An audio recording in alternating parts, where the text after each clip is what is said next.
ఫిబ్రవరి 7న హైదరాబాదులో నిర్వహించతలపెట్టిన లక్షల డప్పుల మా గుండె చప్పుడు, వేల గొంతుల మా ఉద్యమ గీతాలు, కోట్లాది మంది ప్రజల ఆకాంక్షల్ని దృష్టిలో పెట్టుకొని ఏదైతే ఒక సాంస్కృతిక ప్రదర్శన చేయాలని తలపెట్టామో ఆ ప్రదర్శనకు అనుమతి నిరాకరించడాన్ని మేము ఖండిస్తున్నాం. నిన్న మాకు లిఖితపూర్వకంగా సమాచారం అందించారు. ఫిబ్రవరి 7న జరగబో ఆ సాంస్కృతిక ప్రదర్శనకు మేము అనుమతి నిరాకరిస్తున్నామని చెప్పడం జరిగింది. దీన్ని నేను కోరుతున్నా గౌరవ ముఖ్యమంత్రి రేవంత్ రెడ్డి గారికి వినయపూర్వకంగా నేను విజ్ఞప్తి చేస్తున్నా. డీజీపీ గారికి విజ్ఞప్తి చేస్తున్నా. కమిషనర్ గారికి, హైదరాబాద్ కమిషనర్ గారికి కూడా నేను విజ్ఞప్తి చేస్తున్నా. దయచేసి పర్మిషన్ నిరాకరించడాన్ని మీరు రద్దు చేసుకొని పునఃసమీక్ష చేసుకొని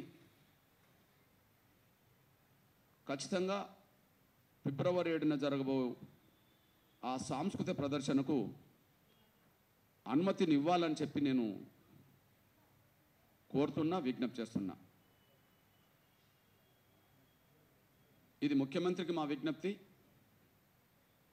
డీజీపీ గారికి విజ్ఞప్తి, హైదరాబాద్ కమిషనర్ సోదరులు ఆనంద్ గారికి కూడా విజ్ఞప్తి.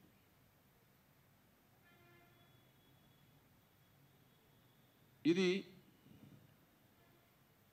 మేము ప్రభుత్వానికి వ్యతిరేకంగా ఈ ప్రదర్శన నిర్వహించట్లేదు. ఇది మా ఇప్పుడున్న పడే ప్రభుత్వానికి మేము వ్యతిరేకంగా నిర్వహించట్లేదు. దయచేసి దీన్ని అపార్థం చేసుకోవద్దు. దయచేసి అపార్థం చేసుకోవద్దని విజ్ఞప్తి చేస్తున్నాను. నేను గత 30 ఏళ్లలో ఎప్పుడు కూడా ఇట్లాంటి ఒక కార్యక్రమాన్ని ఇవ్వలేదు. గత 30 ఏళ్లలో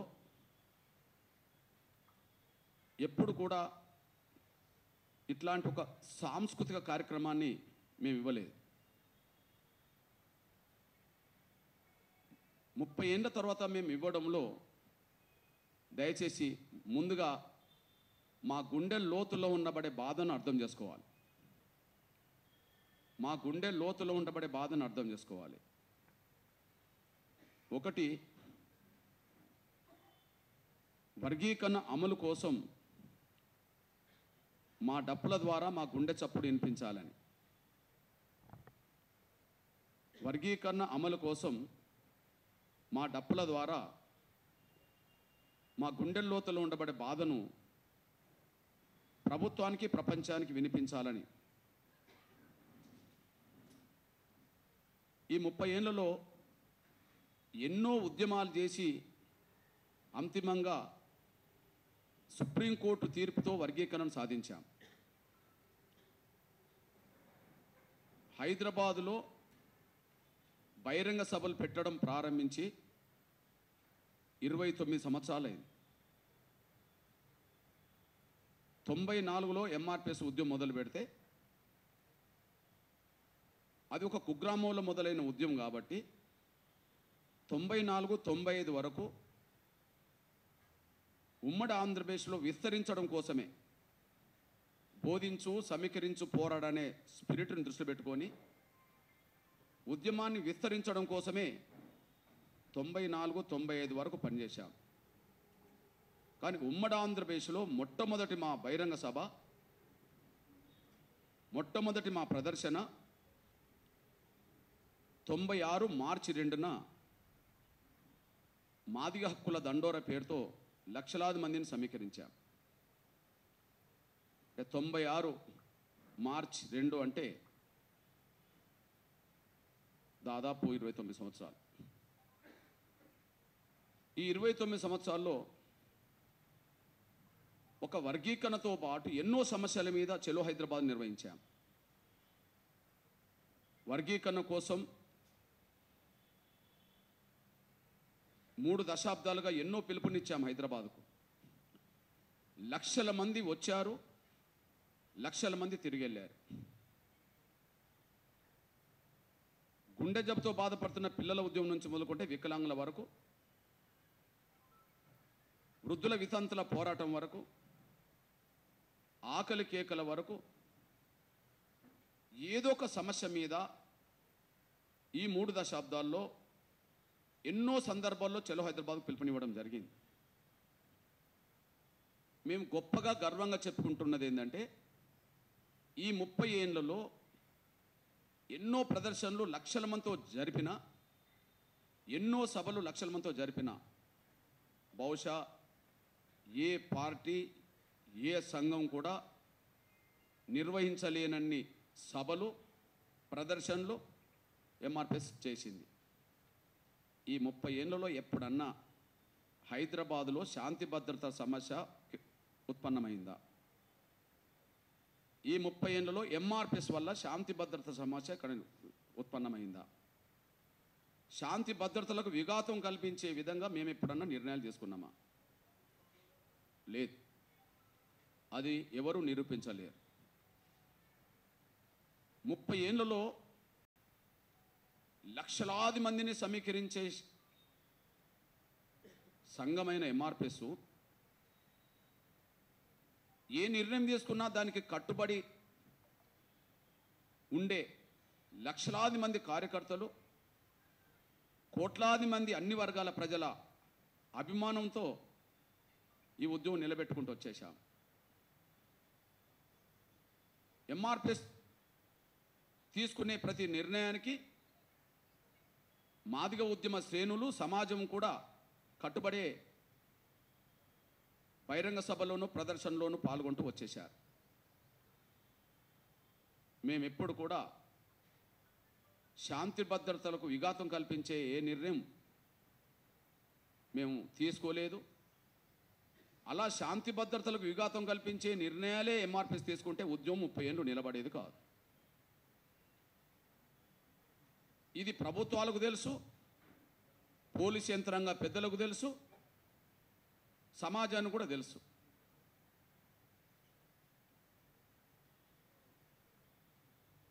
దయచేసి విజ్ఞప్తి చేస్తున్నాం, మేము మా మూలాలను మర్చిపోవద్దని చెప్పి లక్షల డప్పులతో ఒక సాంస్కృతిక ప్రదర్శన పెట్టబోతున్నాం. అది వర్గీకరణ అమలు కోసమే అయినా మా జాతి ప్రజల మూలాలను మర్చిపోవద్దని చెప్పి, జాతి ప్రజల మూలాలను కాపాడుకోవాలని చెప్పి, మన వాయిద్యాన్ని పరిరక్షించుకోవాలని చెప్పి ఈ ప్రదర్శన పెట్టబోతున్నాం. ఈ దేశంలో మాదిగలకు వారసత్వంగా వచ్చినాయి 2, ఒకటి కుల వృత్తి, ఒకటి సాంప్రదాయ వాయిద్యం. ప్రధానంగా మా కుల వృత్తి చెప్పులు కుట్టుకునే వృత్తి. ఇప్పుడు అది వ్యాపారమైన రోజు ఆ వృత్తి మాకు దూరమైంది. అది వ్యాపార రంగంలో అది కీలకమైన భూమిక పోషిస్తున్న రోజు వృత్తి మాకు దూరమైంది. కానీ అంతో ఎంతో కొంతమేరకు పరిరక్షించుకుంటున్నది మాకుండబడే డప్పు, కళాకారుల ప్రదర్శనలు. ప్రతి రాజకీయ పార్టీ నాయకులు, ప్రతి సంఘం వాళ్ళు, ప్రతి ఉద్యమంలో మా డప్పులు కీలకమైన పాత్ర పోషిస్తున్నాయి. మా డప్పులు కీలకమైన పాత్ర పోషిస్తున్నాయి. అంతేకాకుండా సమాజంలో ఉండబడే అన్ని వర్గాల్లో ఏ చావులకైనా గ్రామాల్లో ఇప్పటికీ మా డప్పులే మోగుతున్నాయి. ఏ పండుగలకైనా, ఏ దేవుళ్ళ దేవతల ఊరేగింపులకైనా గ్రామాల్లో ముందు వరుసలు నిలబడేది మా డప్పే. కానీ మాకు వారసత్వంగా మా తాత ముత్తాతల కాలం నుండి వచ్చిన మా డప్పు మా పల్లెల్లోనే కొంత కనుమరుగవుతున్నట్టుగా మేము గమనిస్తున్నాం. ఒకనాడు మా ఊర్లో ఒక 100 డప్పులు ఉంటే అవి క్రమక్రమేణా 70, 60, 50, 40కి వచ్చింది. అంటే క్రమక్రమేణా మా సాంస్కృతిక వాయిద్యమైన డప్పును కొట్టడానికి యువతరం, విద్యార్థులు, ఉద్యోగస్తులు కొంత దూరం అయిపోయారు. మా తాత ముత్తాతలకు తిండి పెట్టింది, సమాజానికి దగ్గర చేసింది డప్పే. మాదిగల్ని ఎంత అంట్రాన్ వాళ్ళని సమాజం మమ్మల్ని దూరం పెట్టినా, మాదిగల్ని మమ్మల్ని అంట్రాన్ వాళ్ళని చెప్పి ఊరికి దూరంగా పెట్టి సమాజానికి దూరం పెట్టినా, మళ్ళీ ఆ సమాజంలో ఉండబడే వర్గాల కష్ట సుఖాల్లో, శుభ అశుభ గడియాల్లో మళ్ళీ మా డప్పు ఆ గ్రామానికి ఉపయోగపడ్డది. అంటే ఊరికి దూరంగా మమ్మల్ని పెట్టవచ్చు, మాదిగలనే పేరుతో మమ్మల్ని అంట్రాన్ వాళ్ళుగా పిలవచ్చు, కానీ మళ్ళీ మా డప్పు ఊరికి అనుసంధానం చేసింది, మా డప్పు ఊరికి మమ్మల్ని దగ్గర చేసింది. మమ్మల్ని అంట్రాన్ వాళ్ళని, మాదిగలని ఊరికి దూరంగా పెట్టిన వాళ్ళే మళ్ళా వాళ్ళ సావులకు, వాళ్ళ పండుగలకు మమ్మల్ని పిలిచి మా డప్పులనే ముందు పెట్టి ప్రదర్శనలు జరుపుకున్నారు. ఇది మాకు తెలుసు.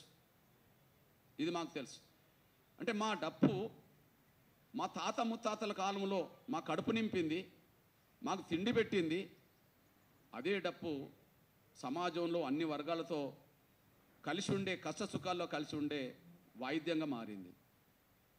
కానీ గత కొంతకాలంగా మా డప్పు మా పల్లెలోనే కనుమరుగవుతున్న సమయంలో ఇది తాత ముత్తాతలకు తిండి పెట్టిన డప్పు అని, అన్ని వర్గాల కష్ట సుఖాల్లో పాలు పంచుకున్న డప్పు అని, దాన్ని మనం వదులుకోవద్దని, మూలాలు మర్చిపోయిన జాతి ఒక చరిత్ర నిర్మించుకోలేదని, మన గత చరిత్రను గుర్తుంచుకునే విధంగా మన డప్పును మన మాదిగ పల్లెలో పునరుజ్జీవం పొందే విధంగా అందరం కలిసి డప్పు కొడదామని, సామాన్య కుటుంబాల్లో ఉండబడే పేదలే కాదు, ఇప్పుడిప్పుడు చదువుకుంటున్న ఉన్నత విద్యావంతుల వరకు, లేదా చిన్న ఉద్యోగం నుంచి మొదలుకుంటే ఉన్నత ఉద్యోగస్తులుగా ఎదిగిన ఉద్యోగస్తుల వరకు, ఒక వార్డు మెంబర్ మొదలుకొని చట్టసభలకు వెళ్ళిన వాళ్ళ వరకు ఎవరమైనా మాదిగలమే అయినప్పుడు మన తాత ముత్తాతల కాలం నుంచి వాయిద్యపరంగా మన వారసత్వ సంపదగా వచ్చిన ఆ డప్పును మనం కొట్టడం అనేది గర్వకారణంగా చూసుకుందాం. కానీ ఆ డప్పును కొట్టడం అనేది బాధో సిగ్గో అనేది అనిపించుకోవద్దని చెప్పి మాదిగ పల్లెలో కనుమరుగవుతున్న మా డప్పును మళ్ళీ పునరుజ్జీవం చేసుకోవడం కోసమే ఈ సాంస్కృతిక ప్రదర్శనగా చూడాలని చెప్పి నేను విజ్ఞప్తి చేస్తున్నాను. ఈ సాంస్కృతిక ప్రదర్శనగా చూడాలని చెప్పి నేను విజ్ఞప్తి చేస్తున్నా. మా విజ్ఞప్తిని నిజంగా మాకు తిండి పెట్టిన డప్పు, ఈ సమాజానికి సేవ చేసిన డప్పు, సమాజంతో అనుబంధాన్ని పెంచిన మా డప్పు ఒకనాడు కన్నీరు గార్చింది. నా వాళ్ళే నన్ను దూరం చేసుకుంటున్నారు కదా అని. నా వాళ్ళే, నేను ఏ కులానికి నేను ఆయుధంగా మారాను, ఏ కులం దగ్గర నేను శబ్దంగా మారాను, ఆ కులమే నన్ను దూరం చేసుకున్నది కదా అని చెప్పి మా డప్పు కన్నీరు గార్చవచ్చు. కానీ వాళ్ళ అదే డప్పు ఆనంద బాష్పాలు అదే డప్పు ఆనంద బాష్పాలు చేస్తున్నది. ఎందుకంటే ఇప్పుడు తెలుగు నేల మీద ఏ షాపులకు వెళ్ళినా ఏ వస్తువైనా దొరుకుతుంది, కానీ ఇప్పుడు డప్పుల షాపులకు వెళ్తే డప్పులు మాత్రం కరువైపోయింది, దొరకట్లేదు. మొన్నటి వరకు 400 డప్పు ఇప్పుడు 800 అయిపోయింది. ఏ షాప్కి వెళ్ళినా రేటు పెరుగుతుంది. అంటే మా డప్పు అనుకుంటుంది, ఓ నా వాళ్ళు నన్ను మళ్ళీ అక్కన చేర్చుకుంటుండ్రు కదా అని, నా వాళ్ళు నన్ను అక్కన చేర్చుకుంటుండ్రు కదా అని చెప్పి డప్పు ఆనందంతో కన్నీరు తీస్తుంది. మాకు తెలుసు, మేము ఇవాళ ఉద్యమకారులం కావచ్చు, మా వాళ్ళలో కొంత ఉద్యోగస్తులకు ఎదిగిన వాళ్ళు ఉండవచ్చు, వార్డు మెంబర్ నుంచి మంత్రులైన వాళ్ళు ఉండవచ్చు, కానీ మేము మా సామాజిక వర్గంగా మాదిగలము. మేము ఇవాళ ఉద్యమకారులుగా మారకముందు, మేము అంతో ఇంతో ఎదగకముందు అత్యంత పేద కుటుంబంలో పుట్టిన నా కులస్తులు వాళ్ళ జీవన విధానం కొనసాగించడానికి చెప్పులు కుట్టే వృత్తిని నమ్ముకోవడమే కాకుండా డప్పు కొట్టడం కూడా మా పొట్ట నింపడానికి, సమాజానికి దగ్గర చేయడానికి దారితీసింది. అట్లాంటి డప్పు మా అస్తిత్వం, మా ఆత్మగౌరవం. అట్లాంటి డప్పు మా అస్తిత్వం, మా ఆత్మగౌరవం. మా అస్తిత్వాన్ని డప్పును కాపాడుకోవడం ద్వారా, మా ఆత్మగౌరవాన్ని దండోర చాటించడం ద్వారా, మా ఉనికిని మేము ఇది అని చెప్పుకోవడం ద్వారా మేము చాటాల్సిందే. అవును, 30 ఏళ్ళ క్రితం మేము మాదిగాని చెప్పుకోనంత కాలం మాకు ఉనికే లేదు. 30 ఏళ్ళ క్రితం వరకు ఎంఆర్పిఎస్ రాకముందు మేము మాదిగాని చెప్పుకోవడానికి మేము సిగ్గుపడ్డ రోజుల్లో మాదిగానే ఉనికి సమాజంలో కనిపించేది కాదు.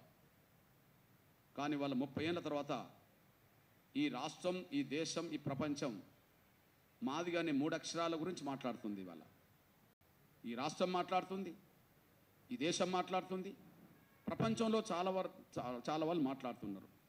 అంటే మేము చెప్పుకోనంతకాలం మా ఉనికి, మా కులం ఉనికి ప్రమాదంలో పడ్డది. మేము చెప్పుకున్నప్పుడే మా ఉనికి ప్రపంచానికి తెలిసిపోయింది. అట్లనే మేము డప్పును మా అస్తిత్వంగా ప్రకటించకపోతే మా డప్పు కనుమరుగవుతుంది. ప్రపంచంలోనే ప్రాచీన వైద్యం, ప్రపంచంలోనే ప్రాచీన కాలం నాటి ఏదైతే డప్పు ఉన్నదో, వాయిద్యం ఉన్నదో, అది మొదటిగా మాదేనని చెప్పుకోవడానికి గర్వపడుతున్నాం.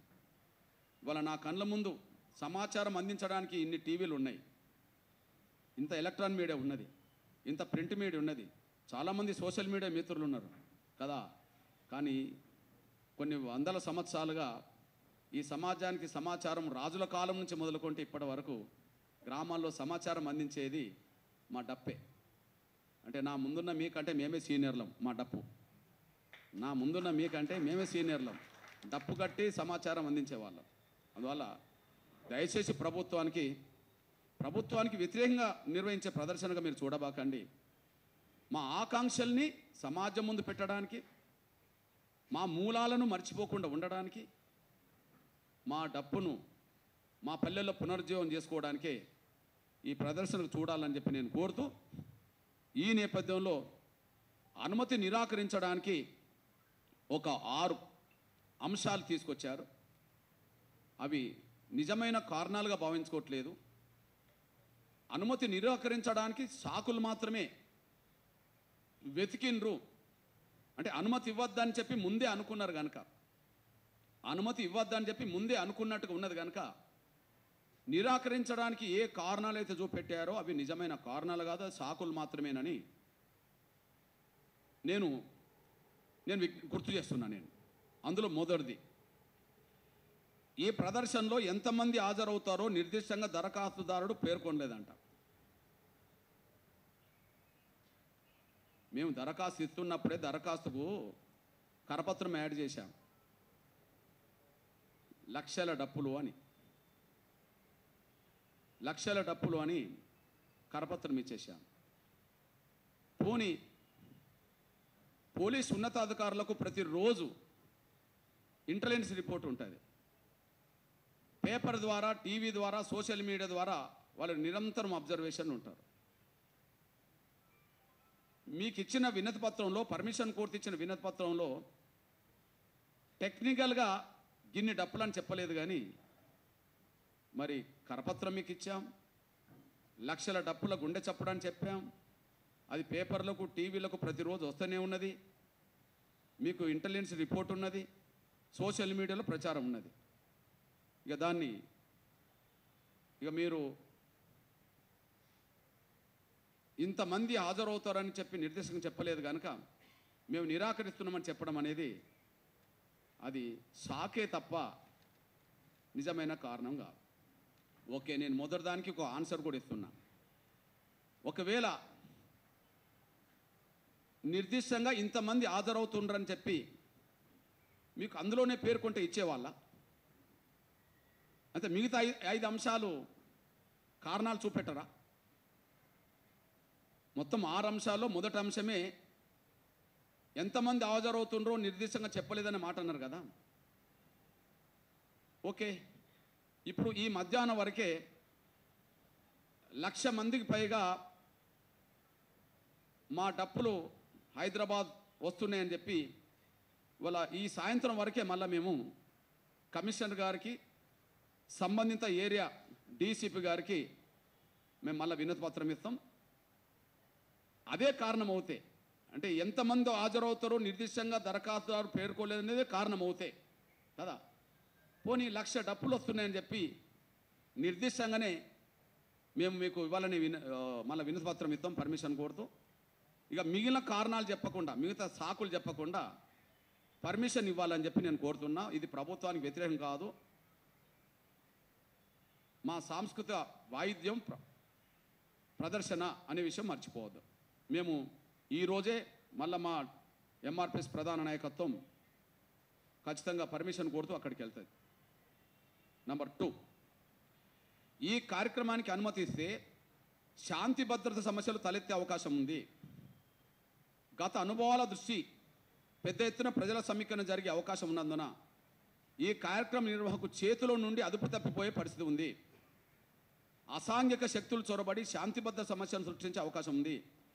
దీనివల్ల హింస తలెత్తే ప్రభుత్వ మరియు ప్రైవేట్ ఆస్తుల ధ్వంసం అయ్యే ప్రమాదం ఉంది. ఇది చాలా అన్యాయం. ఇది చాలా అన్యాయం. ఈ కార్యక్రమానికి అనుమతి ఇస్తే శాంతి భద్రత సమస్యలు తలెత్తే అవకాశం ఉంది. మేమేమన్నా పరిశలు పట్టుకొని వస్తున్నామా? మేమన్నా కర్రలు పట్టుకొని వస్తున్నామా? మేము సాంస్కృతిక వాయిద్యాన్ని పట్టుకొని వస్తున్నాం.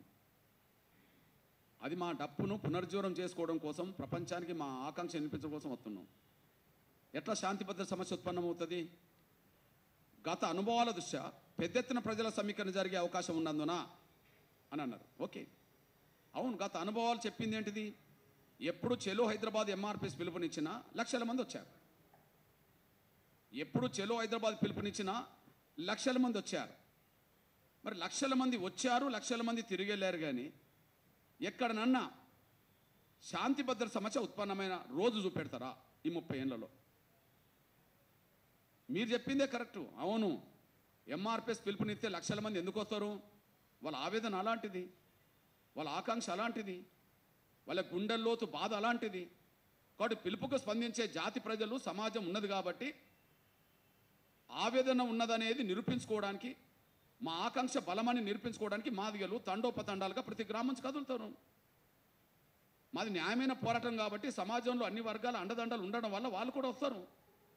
మరి 30 ఏళ్లలో 1,00,000 మంది వచ్చారు పోయారు. కానీ హైదరాబాద్లో శాంతి భద్రత సమస్య ఫలానా రోజు ఉత్పన్నమైంది అని చెప్పి ఏదన్నా రికార్డు చూపెడతారా? నంబర్ 1 లేదు. అదే సమయంలో సమీకరణ ఎక్కువ జరిగే అవకాశం ఉన్నందున ఈ కార్యక్రమం నిర్వహణకు చేతుల నుండి అదుపు తప్పిపోయే పరిస్థితి ఉందని చెప్తున్నారు. ఇది అన్యాయం. ఎంఆర్పిఎస్ ఒక పిలుపునిస్తే ఆ పిలుపుకు 1,00,000 మంది వస్తారు. ఆ వచ్చి తిరిగి పొమ్మంటే 1,00,000 మంది తిరిగిపోయారు. పిలుపుకు 1,00,000 మంది వచ్చారు, 1,00,000 మంది తిరిగిపోయారు. ఇక మా చేతుల నుండి అదుపు తప్పిపోయే పరిస్థితి ఎక్కడొచ్చింది? అసలు ఎలా ఊహిస్తున్నారు మీరు? 1,00,000 మంది వచ్చారు, 1,00,000 మంది మళ్ళీ తిరిగి వెళ్ళమంటే వెళ్ళారు కదా.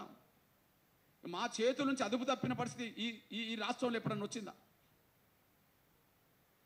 నాయకత్వాన్ని గౌరవించే, నాయకత్వ ఆదేశాలను పాటించే జనం, కార్యకర్తలు మాకు లక్షల సంఖ్యలో ఉన్నారు. కాబట్టి మేమెప్పుడు శాంతి భద్రతలకు విఘాతం కలిగించాలనో లేదా హైదరాబాదులో కావాలనేదో చేయాలనో చేసిన చరిత్ర లేదు, మేము చేసే అవసరం మాకు లేదు. దయచేసి మా చేతుల నుంచి అదుపు తప్పుతుందనే మాట అది సత్యదూరం, అది గమనించండి.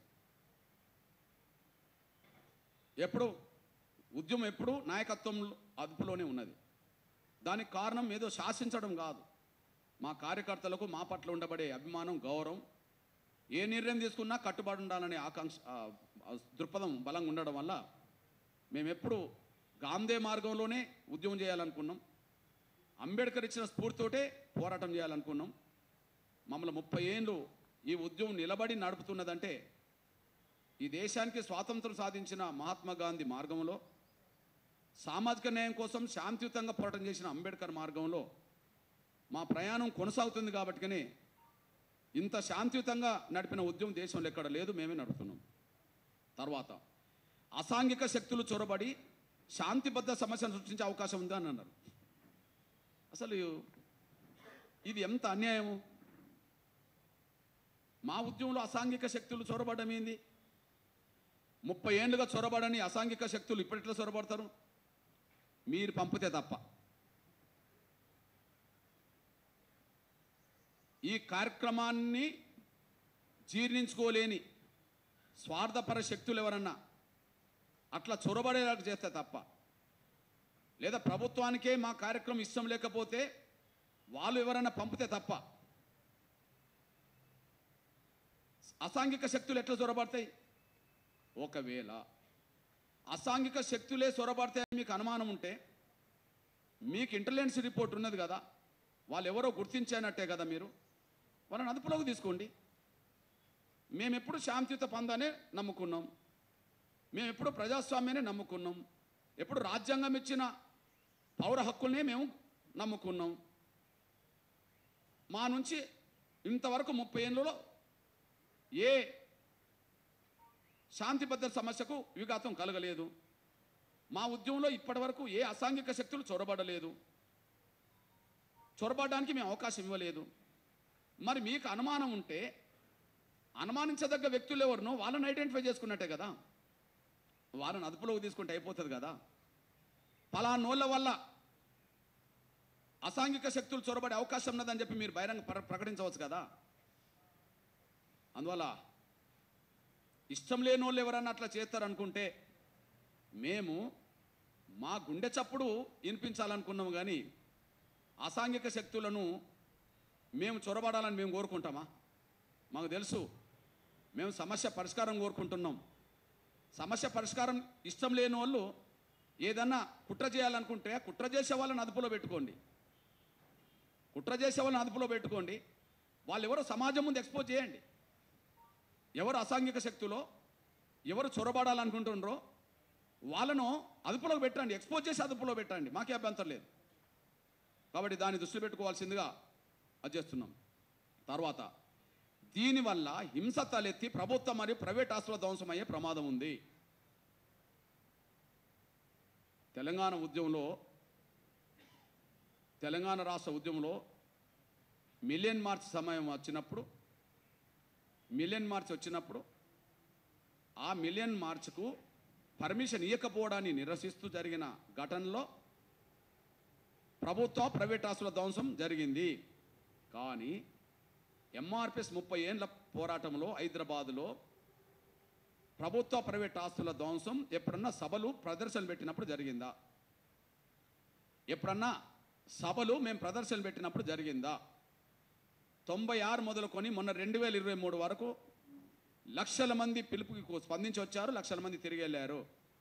కాబట్టి ప్రభుత్వ ఆస్తుల హింస తలెత్తి ప్రభుత్వ మరియు ప్రైవేట్ ఆస్తుల ధ్వంసం అయ్యే ప్రమాదం మా వల్లనైతే రాదు. మీరెవరన్నా చొరబాటు చేసి పంపిస్తే మాత్రం అవుతుందేమో, అది మీ వల్ల జరుగుతుందేమో కానీ మా వల్ల జరగదని మేము గుర్తు చేస్తున్నాం. దయచేసి ఇవన్నీ సాకులని నేను చెప్తున్నాను, నేను కారణాలు కావు. నిజమైన కారణాలు అయితే మేము ఒకటి చెప్పాం కదా, ఓకే ఒకటి చెప్పారు. మొదటి పాయింటే మీరు నిర్దిష్టంగా ఎంతమంది హాజరవుతుండో చెప్పలేదన్నప్పుడు మేము చెప్పాము, కరపత్రం ఇచ్చాము, సోన్సో వచ్చింది. కానీ వినతి పత్రంలో అది లేదన్నందుకు మేము దాన్ని ఇప్పుడు ఇస్తామంటున్నాం. అదొక కారణం అనుకుంటే మేము ఇస్తామంటున్నాం. 1,00,000 కాదు, లక్షల డప్పులు వస్తాయి. మేము ప్రకటించినప్పుడు 1,00,000, మేము ఇప్పుడు 1,00,000 అంటలేము, లక్షల డప్పులు వస్తాయి. మాదిగపల్లెలో డప్పు పునరుజ్జీవం పొందుతుంది, అది ఖచ్చితంగా లక్షలు వస్తాయి, లక్షలనే పెడతాం. ఇకపోతే అనుమతి కోరిన తేదీ వర్కింగ్ డే కనుక ర్యాలీ నిర్వహించే రూట్లో పెద్ద ఎత్తున ట్రాఫిక్ జామ్ అయ్యే పరిస్థితి ఉంటుంది. అంటే ఇక ప్రదర్శన కోసం సెలవు దినాల్లోనే ప్రదర్శన జరపాలని ఏమైనా చట్టం చెప్తుందా? సెలవు దినాల్లోనే ప్రదర్శనలు పెట్టుకోవాలని చెప్పి ఏమైనా చట్టం చెప్తుందా? రేపు రాహుల్ గాంధీ గారు బేగంపేట విమర్శనానికి వస్తాడు, సోనియా గాంధీ గారు వస్తారు, లేదా శంషాబాద్ విమర్శనానికి వస్తారు. అక్కడ నుంచి మీరు ప్రదర్శనలు పెట్టుకుంటారు. అంటే రాహుల్ గాంధీకి సోనియా గాంధీ గారికి సెలవు దినం మాత్రమే రాండి అని చెప్పి మీరు చెప్తారా? రాహుల్ గాంధీ గారికి సోనియా గాంధీ గారికి మీరు సెలవు దినమే రండి, మీరు సెలవు దినం కాకుండా వర్కింగ్ డే వస్తే ప్రదర్శన వల్ల ట్రాఫిక్ ఇబ్బంది అవుతుందని చెప్పి మీరేమన్నా ఆపగలుగుతారా? అసలు ప్రదర్శనలు శాంతి భద్రతలకు విఘాతం కలగకుండా చూసుకోవడం అనేది బాధ్యత చేపట్టడంలో అర్థం ఉంటుంది. కానీ ట్రాఫిక్ సమస్య అంటే దాన్ని ఏ రూట్లో మీరు పర్మిషన్ ఇస్తారో ఆ రూట్లో కొంత డైవర్ట్ చేసుకుంటారు కదా, ఆ రూట్కి సంబంధించిన కాడ ట్రాఫిక్ని డైవర్ట్ చేసుకుంటారు కదా. ఎన్ని జరగలేదు? మీరు సోనియా గాంధీ గారు వస్తే, రాహుల్ గాంధీ గారు వస్తే, ఎవరన్నా విఐపీలు వస్తే, ఏదన్నా ప్రదర్శనకు రూట్ ఇస్తే ఆ రూట్ మీద ట్రాఫిక్ ఇబ్బంది కాకుండా డైవర్ట్ చేస్తారు కదా, చేయడానికి అవకాశం ఉన్నది కదా. మాకు ఏ రూట్లో పర్మిషన్ ఇస్తారో ఆ రూట్కు సంబంధించిన విషయంలో కొంత 1 గంట 2 గంటల్లో ప్రదర్శన జరిగినంత కాలం, ప్రదర్శన జరిగినంత సమయం ఆ రూట్కు కాకుండా వేరే రూట్కు డైవర్ట్ చేస్తారు కదా. చేసిన సందర్భాలు ఉంటాయి కదా. ఎవరికైనా రేపు జరగబోయేది అదే కదా. దయచేసి దాన్ని కూడా ఒక సాగుగా చూపెట్టదని చెప్పి నేను సవినంగా కోరుతున్నాను. జామ్ అయ్యే అవకాశం ఉంది. దానివల్ల పబ్లిక్ సాధారణ ప్రజలకు తీవ్ర ఇబ్బంది కలుగుతుంది, అంటే పబ్లిక్కు జరుగుతుంది. మీరు ఒకసారి గుర్తు చేస్తున్నాను, నేను మొన్న ముఖ్యమంత్రి ప్రమాణ స్వీకారం చేసిన సంవత్సరమైన సందర్భంగా రాజకీయ విజయోత్సవ ర్యాలీ జరిగింది. ఆ ర్యాలీ ఏ రూట్లో వచ్చిందో ఆ రూట్లో డైవర్ట్ చేశారా లేదా? ప్రజలకు ఇబ్బంది కాకుండా చూశారా లేదా? అంటే కాంగ్రెస్కి ఒక న్యాయం, ప్రభుత్వానికి ఒక న్యాయం, ఇతర వర్గాల ప్రజలకు ఒక న్యాయమా? ఎక్కడ ఏ సమయంలో ప్రదర్శనకు పర్మిషన్ ఇచ్చినా ఆ ప్రదర్శన జరిగిన 1 గంట 2 గంటల సమయం అక్కడ ట్రాఫిక్ ఇబ్బంది కాకుండా, ప్రజలకు అసౌకర్యం కాకుండా ముందే డైవర్ట్ చేస్తూ కూడా ఆదేశాలు జారీ చేస్తారు. ఇదేం కొత్త కాదు, ఇట్లాంటి సాకులు వెతకద్దు. ఈ విషయం గుర్తు చేస్తున్నాను నేను. ఇకపోతే ర్యాలీ మరియు సభ స్థలానికి సంబంధించిన ప్రాంతం అంతా హై సెక్యూరిటీ జోన్, ప్రభుత్వ సచివాలయం మరియు అసెంబ్లీ వంటివి రూట్ మ్యాప్లో ఉన్నాయి. అలాగే ఇది విఐపి జోన్, అందువల్ల ఈ ర్యాలీ ఇబ్బంది కలుగుతుంది. నేను అంటున్నా, ఈ విఐపి జోన్లో విఐపీలే మరి ప్రదర్శన చేస్తే వాళ్ళకి ఇవ్వరా? ఇది విఐపి జోన్ అంటుండ్రు కదా, ఇది విఐపి జోన్ అంటుండ్రు కదా, మరి విఐపీలే ఆ రూట్లో ప్రదర్శన చేస్తే మీరు ఇవ్వరా? ఒకవేళ హై సెక్యూరిటీ జోన్ అంటే ప్రభుత్వ సచివాలయాలు మరియు అసెంబ్లీ అంటే, మరి మొన్న మీరు సచివాలయంలోనే బహిరంగ సభ పెట్టారు కదా. మొన్న డిసెంబర్ 9 1,00,000 మందితో సభ ఎక్కడ పెట్టిండ్రు? మేము 1,00,000 డప్పులతో పెడుతున్నాం. మీరే చెప్పిండ్రు కదా 1,00,000 మంది వచ్చిండ్రు అని చెప్పి. 1,00,000 మందితో సభ మీరు ఎక్కడ పెట్టుకున్నారో అక్కడనే మాకు పర్మిషన్ ఇవ్వండి. మా సభ పెట్టుకోవడానికి. మీది ప్రదర్శనగా ఎక్కడి నుండి వచ్చిందో అక్కడి నుంచి మాకు ఇవ్వండి. మీకో న్యాయం మాకో న్యాయం ఉండొద్దు.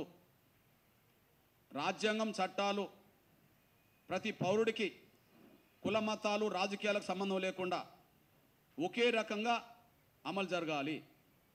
రాజ్యాంగంలో పేర్కొన్న పౌర హక్కులు ఏ చట్టమైనా అది పాలకులకు ఒక తీరు, ప్రజలకు ఒక తీరుగా ఉండకూడదని నేను విజ్ఞప్తి చేస్తున్నా.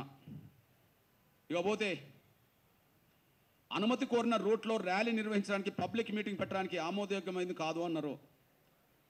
పోనీ అనుమతి కోరిన రూట్లో ర్యాలీ నిర్వహించడానికి పబ్లిక్ మీటింగ్ ఆమోదయోగ్యం కాదన్నారు. ఇది రోడ్డున ఉపయోగించే సాధారణ ప్రజలకు, ఉద్యోగస్తులకు, అత్యవసర వైద్య సదుపాయం పొందే అనారోగ్యంతో ఉన్న వారికి ఇబ్బంది కలుగుతుంది. ఇవన్నీ ఎందుకు సాకులు? ఇవన్నీ మీకు కూడా వర్తిస్తాయి కదా. 5వ పాయింట్లో ఏం పెట్టారో అవి మీకు కూడా వర్తిస్తాయి కదా. అత్యవసర వైద్య సదుపాయం పొందే అనారోగ్యంతో ఉన్న వారికి ఇబ్బంది కలుగుతుంది అంటున్నారు. అంటే అది మొన్న మీరు పెట్టినప్పుడు అది కనిపించలేదా? అది ఉండదా? అసలు ఎమర్జెన్సీగా ఒక అంబులెన్స్ పోతున్నదంటే ఎంత పబ్లిక్ మీటింగ్ జరిగినా కూడా ముందు రూట్ క్లియర్ చేస్తారు కదా. సాధారణ ప్రజలకు ఆ సోయి ఉన్నది, ప్రభుత్వానికి ఎందుకు లేదు? ఒక అంబులెన్స్ వస్తున్నదంటే ఏ ప్రదర్శన జరిగినా ముందు అంబులెన్స్కి అయితే దారిస్తారు కదా. ఆ విధంగా పబ్లిక్ ర్యాలీలో, సభలో ఇరికి ఫలాని సమయంలో ఇబ్బంది జరిగిందని చెప్పి, మా వల్ల ఇబ్బంది జరిగిందని చెప్పి ఎప్పుడన్నా ఒకటన్నా మీరు ఆధారం చూపెడతారా? చూపెట్టలేరు. దయచేసి ఇవన్నీ సాకులని చెప్పడానికి మాత్రం చెప్తున్నాను నేను. భారీ ట్రాఫిక్ సమస్య తలెత్తి పౌరులకు తీవ్ర ఇబ్బంది కలుగుతుంది. ఇవన్నీ సాకులు. భారీ ట్రాఫిక్ తలెత్తి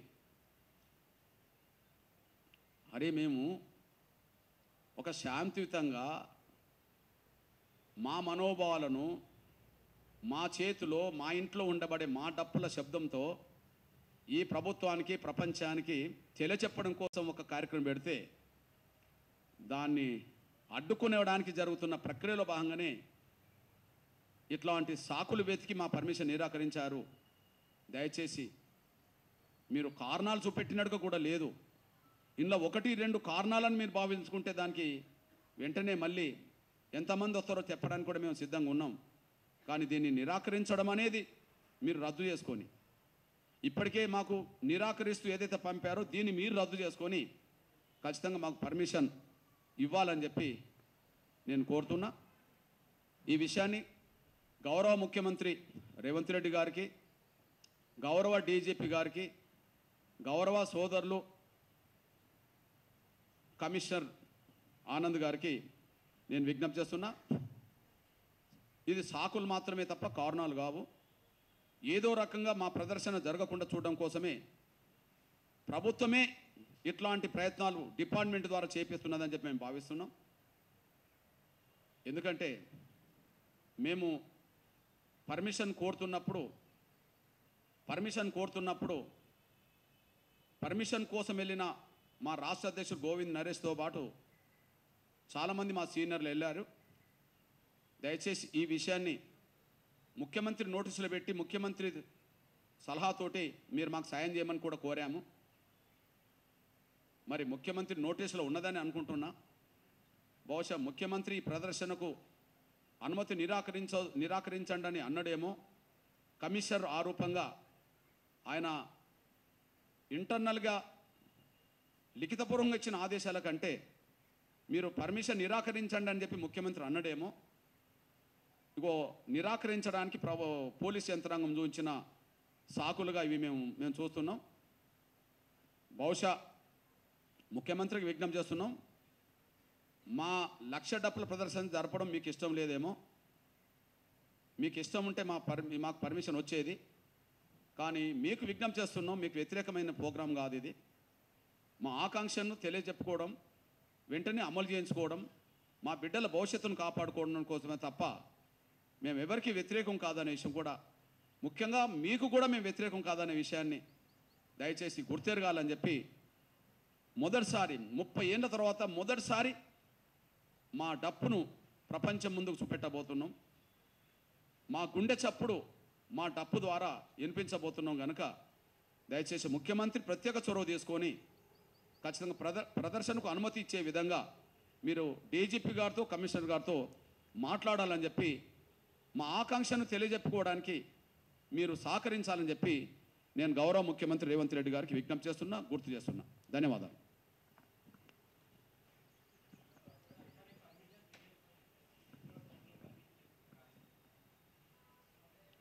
ఉండేది ఎట్లా ఉంటుంది అది అందరికీ తెలుసే.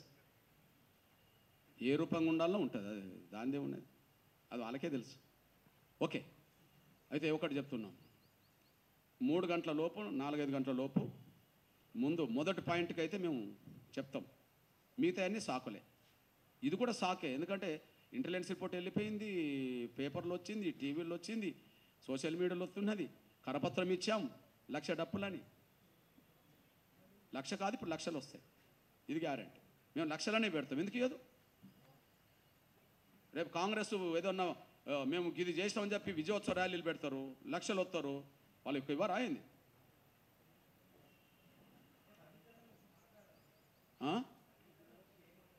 ఏది? మేము మా ఉద్యమాన్ని, మా జాతి బిడ్డల భవిష్యత్తు దృష్టి పెట్టుకొని అన్ని విషయాలు మాట్లాడతాం కదా నాన్న, అన్ని విషయాలు మాట్లాడుకుంటాం కదా. కాకపోతే మా డప్పే మా ఇంట్లో నుంచి దూరమైంది. మా డప్పు చాలా కన్నీరు గార్చి ఉంటుంది. నా వాళ్ళే నన్ను దూరం చేసుకుంటుండ్రు, నేను ఎక్కడికి పోవాలని. అడే నా జాతి మళ్ళీ ఆ డప్పును హక్కున చేర్చుకోవాలి, అది ఆనంద బాష్పాలు రాలాలి, మా డప్పు నుంచి రాలాలి. ఓకే, అదే మా లక్ష్యం. తర్వాత ఓకే, నాకు తెలిసి మా సోదరులు గమనించండి, నాకు తెలిసి ప్రపంచంలో ఇట్లాంటి ప్రదర్శన ఇంతకుముందు ఎక్కడ జరగలేదు. దయచేసి ఇది ఒక్కటి గుర్తుంది. బహుశా అది కూడా కంటవింపు ఉన్నదేమో ఎవరికన్నా. ప్రపంచంలో ప్లీజ్, ప్రపంచంలో ఇట్లాంటి కార్యక్రమం, ఒక సాంస్కృతిక కార్యక్రమం. మీరు అందరికీ తెలుసు, ప్రపంచంలో వాయిద్యాలు లేవా, ఈ దేశంలో వాయిద్యాలు లేవా? చాలా కులాల చేతిలో వాయిద్యాలు ఉన్నాయి, ప్రపంచంలో వాయిద్యాలు ఉన్నాయి. కానీ ప్రపంచవ్యాప్తంగా 1,00,000 వాయిద్యాలతో, అంటే డప్పు, ప్రపంచవ్యాప్తంగా లక్షల వాయిద్యాలతో ఎక్కడ నన్ను ప్రదర్శన జరిగిందంటే ప్రపంచ చరిత్రలోనే అది లేదు. బహుశా మాదిగల డప్పుకు అది ప్రపంచ చరిత్ర కాబోతుంది, అది గిన్నిస్ బుక్లోకి ఎక్కబోతుంది. బహుశా వీళ్ళ చరిత్ర గిన్నిస్ బుక్లోకి ఎట్లా ఎక్కనిస్తామని అనుకుంటుండ్రేమో కదా. ఆయన ఏదో రూపంగా గిన్నిస్ బుక్లోకి ఎక్కక తప్పదు. ఓకే, మా డప్పుకు ప్రపంచవ్యాప్తంగా విలువ గుర్తింపు తీసుకొచ్చే కార్యక్రమం కూడా ఇది. దయచేసి గమనించండి, పర్మిషన్ ఇవ్వాలని నేను కోరుతున్నా. ధన్యవాదాలు.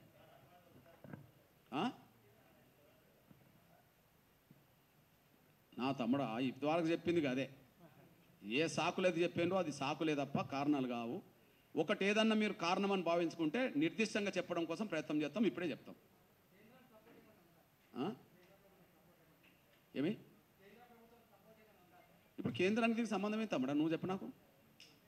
మనం సపోర్ట్ గవర్నమెంటున్నావు వద్దంటున్నావు కదా, చెప్పు రాదన్ను. మా ప్రదర్శన ఇది, దీనికి ఏమైనా సపోర్ట్ ఏది? అన్ని పార్టీలను ఆహ్వానిస్తా, ముఖ్యమంత్రిని ముందు ఆహ్వానిస్తా, రమ్మన్. అది ఇంకో మాట చెప్తున్నాను.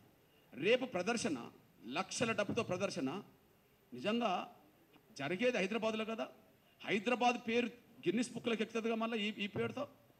మన తెలంగాణ ప్రజలకు అది గర్వకారణం కదా, ఆంధ్రప్రదేశ్ తెలుగు ప్రజలకు మన గర్వకారణం కదా, దక్షిణాదికి దేశానికి గర్వకారణం కదా. ఒక రకం చెప్పాలంటే రేపు మన ప్రదర్శన దేశానికే గర్వకారణం. అట్లా రిసీవ్ చేసుకోవాలి. దయచేసి ప్రపంచం మొత్తం గర్వపడే కార్యక్రమం హైదరాబాద్లో జరగబోతుంది. అది ముఖ్యమంత్రికి పేరే, తెలంగాణ ప్రజలకు పేరే, తెలుగు ప్రజలకు పేరే, దక్షిణాదికి పేరే.